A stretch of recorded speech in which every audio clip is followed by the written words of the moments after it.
جی عزیز طلبہ السلام علیکم۔ اسلامیات لازمی سال اول کا آج 8واں لیکچر آپ سماعت کریں گے۔ آپ کو بہتر پتہ ہے کہ یہ باب عقائد کے متعلق ہے، اور عقائد میں پہلا عقیدہ توحید تفصیل سے آپ سن چکے ہیں۔ ٹیکسٹ بک کے حوالے سے ہمارا پہلا MCQ بنتا ہے سلسلہ عقائد میں عقیدہ توحید کے بعد رسالت کا درجہ آتا ہے، تو یہ رسالت MCQ بنے گا۔ تو اس کے بعد ہم رسالت کا مفہوم بیان کریں گے۔ رسالت شارٹ کویسچن آتا ہے کہ رسالت کا مفہوم لکھیں۔ رسالت کا مفہوم، اور آپ بہتر جانتے ہیں کہ سب سے پہلے لغوی معنی بیان کیا جاتا ہے اور اس کے بعد اصطلاحی مفہوم۔ رسالت کا لغوی معنی ہے پیغام پہنچانا۔ رسالت کا لغوی معنی پیغام پہنچانا، یہ MCQ ہے۔ اور بورڈ میں اس طرح کا بھی MCQ آتا ہے کہ پیغام پہنچانے کی عربی کیا ہے، تو ہوگا رسالت۔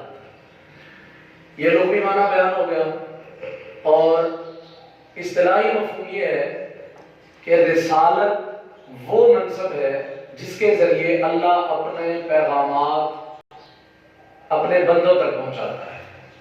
یعنی اللہ کسی نبی کے ذریعے، رسول کے ذریعے وہ پیغامات اپنے بندوں تک پہنچاتا ہے، یہ رسالت کا مفہوم ہے۔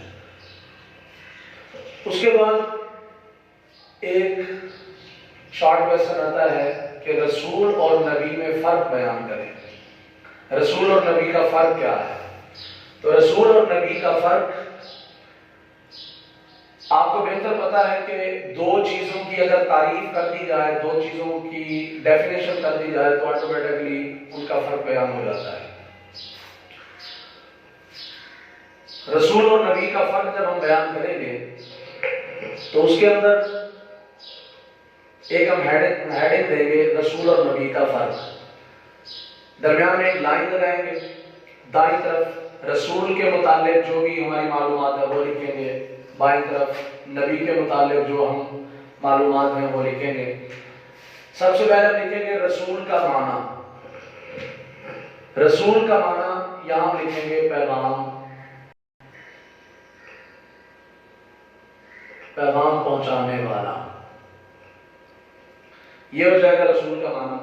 اس کے بالکل سامنے ہم لکھیں گے نبی کا معنی خبر دینے والا۔ خبر دینے والا، تو یہ دونوں MCQ بھی ہیں۔ رسول کا معنی پیغام پہنچانے والا، نبی کا معنی خبر دینے والا، یہ دونوں MCQ ہیں۔ اور یہ بھی MCQ ہے کہ کیا کہتے ہیں؟ رسول کہتے ہیں۔ تو اب یہ جو ہم فرق بیان کر رہے تھے، سب سے پہلے ہم رسول کا معنی لکھیں گے، اس کے سامنے نبی کا معنی لکھیں گے۔ اسی طرح رسول کے پورشن میں نیچے ہم لکھیں گے رسول اس ہستی کو کہتے ہیں جو اللہ کی طرف سے نئی شریعت اور کتاب لے کر آئے۔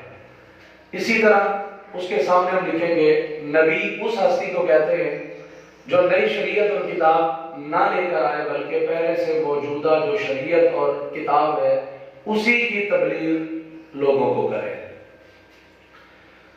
اسی طرح رسول کے پورشن میں ہم لکھیں گے رسول کو نبی بھی کہا جاتا ہے، کیونکہ اللہ تعالیٰ کے جو پیغامات ہوتے ہیں وہ رسول اپنے امتیوں کو، اللہ کے بندوں کو دیتا ہے، تو لہذا خبر دیتا ہے اللہ کی، تو لہذا اسے رسول کو نبی بھی کہتے ہیں۔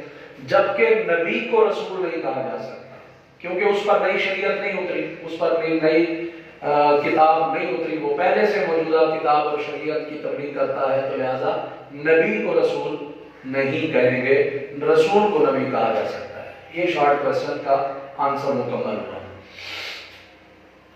اس کے بعد ایک شارٹ کویسچن ہے رسول کسے کہتے ہیں؟ رسول کی تعریف کیجیے، رسول کسے کہتے ہیں؟ تو رسول کسے کہتے ہیں اس کے جواب میں ہم لکھیں گے، سب سے پہلے لغوی معنی لکھیں گے۔ اس کا معنی پہنچانے والا، رسول کا معنی پیغام پہنچانے والا۔ اصطلاحی مفہوم کیا ہے؟ اسلامی اصطلاح میں رسول اس ہستی کو کہتے ہیں جسے اللہ نے اپنے احکام کی تبلیغ کے لیے مخلوق کی طرف بھیجا ہو، اسے رسول کہتے ہیں۔ یہ شارٹ کویسچن کا جواب مکمل ہوا۔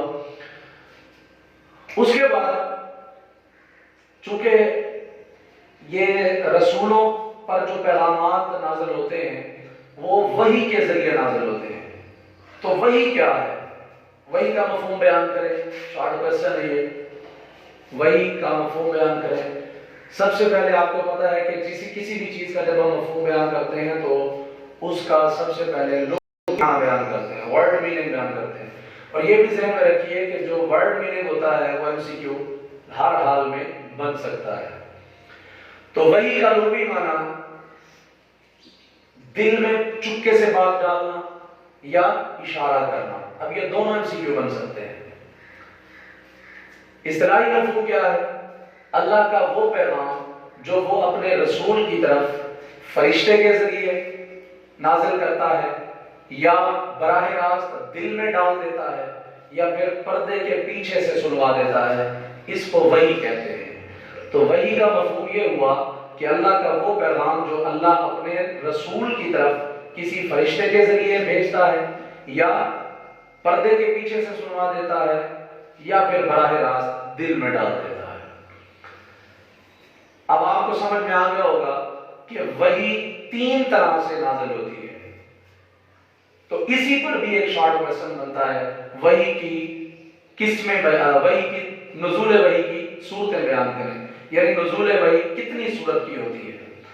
نزول وحی کی صورتیں، یہ شارٹ کویسچن ہے، نزول وحی کی کتنی صورتیں ہیں؟ یہ MCQ بنے گا، 3 صورتیں ہیں، وہ کون سی ہیں؟ وہ ہم مفہوم کے اندر پڑھ رہے، کون کون سی؟ فرشتے کے ذریعے، براہ راست دل میں ڈال دینا یا پھر پردے سے سنوا دینا، یہ 3 صورتیں ہیں وحی کے نازل ہونے کی۔ اس کے بعد ایک شارٹ کویسچن ہے کہ وحی کے متعلق پرانی آیت کا ترجمہ لکھیے۔ وحی کے متعلق پرانی آیت کا ترجمہ۔ قرآن مجید میں اللہ تعالیٰ نے ارشاد فرمایا وَمَا كَانَ لِبَشَرٍ أَن يُكَلِّمَهُ اللَّهُ إِلَّا وَحْيًا أَوْ مِنْ وَرَاءِ حِجَابٍ أَوْ يُرْسِلَ رَسُولًا فَيُوحِيَ بِإِذْنِهِ مَا يَشَاءُ۔ اب یہ آیت کا ترجمہ بھی ہے اور اسی کے اندر وحی کے نازل ہونے کی صورتیں بھی ہیں۔ ترجمہ سنیے، وَمَا كَانَ لِبَشَرٍ، اور کسی بشر کا یہ مقام نہیں ہے، ان یکلمہ اللہ، کہ اللہ اس سے کلام کرے، یعنی اللہ تعالیٰ کسی بشر سے کلام کرے، یہ کسی بشر کا مقام نہیں ہے۔ ہاں، یا تو وحی کے ذریعے یا پردے کے پیچھے سے یا پھر کوئی قاصد بھیج کر جو وحی کرے اللہ کے حکم سے جو چاہے۔ اب یہ ترجمہ ہو گیا، مطلب یہ ہے کہ اس کے اندر وحی پردے کے پیچھے سے اور کوئی قاصد بھیج کر، یعنی وہی صورت آ گئی، فرشتے کے ذریعے یعنی قاصد بھیج کر، براہ راست دل میں ڈالنا یعنی وحی، اور پردے کے پیچھے سے من وراء حجاب۔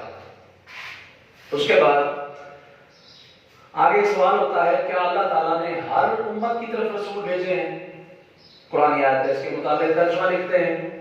قرآن مجید میں اللہ فرماتا ہے وَلَقَدْ بَعَثْنَا فِي كُلِّ أُمَّةٍ رَسُولًا، اللہ فرماتا ہے اور تحقیق ہم نے اٹھائے ہیں یا بھیجے ہیں ہر امت میں رسول۔ اسی طرح ایک MCQ بنتا ہے کہ انبیاء کرام کی تعداد کتنی ہے؟ ٹیکسٹ بک کے حوالے سے ورڈنگ موجود ہے، انبیاء کرام کی تعداد 1,24,000 ہے۔ اور ایک اور MCQ بنتا ہے کہ قرآن مجید میں کتنے انبیاء کا ذکر ہے؟ قرآن مجید میں کتنے انبیاء کا ذکر ہے؟ تو اس کا جواب یہ چند انبیاء ہے۔ ویسے معلومات کے طور پہ 26 انبیاء کرام کا ذکر قرآن مجید میں موجود ہے، لیکن MCQ بنے گا چند انبیاء۔ تو اس طرح وحی کا رسالت کا مفہوم، رسول اور نبی میں فرق، رسول کسے کہتے ہیں، وحی کا مفہوم، نزول وحی کی صورتیں، اور وہی کے متعلق پرانی آیت کا ترجمہ، اور اللہ نے ہر امت کی طرف رسول بھیجے اور رسولوں کی تعداد کی